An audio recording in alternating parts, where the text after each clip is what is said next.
Class 8-এ যতই pass fail তুলে দিক, 8 থেকেই যারা ভালো করে পড়াশোনা করবে তারাই তো মাধ্যমিকে ভালো রেজাল্ট করবে, কারণ বেসটা 8-এই তৈরি হয়। তো ক্লাস 8-এর বাংলার এই যে মক টেস্ট পেপার আমি নিয়ে চলে এসেছি আজকে। তো তোমরা যাদের পরীক্ষায় যেটা আছে, আমি সম্পূর্ণ বই ধরেই করেছি, সেভাবেই তোমরা মক টেস্ট পেপারটা অ্যাটেন্ড করবে। যার যেটা নেই সেটা বাদ দেবে, বাকিগুলো করে যাবে। তো আমি ভালোভাবে দেখিয়ে দিচ্ছি, দেখো।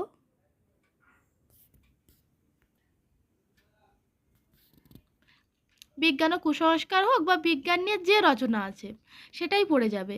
আর যারা বিজ্ঞান নিয়ে লিখতে চাইছো না, তারা যদি কন্যাশ্রী প্রকল্প বা স্বচ্ছ ভারত অভিযান বা এরকম টাইপের কিছু স্কুল থেকে বলে থাকে রচনার জন্য, তো সেগুলো পড়ে যাবে, আসবেই।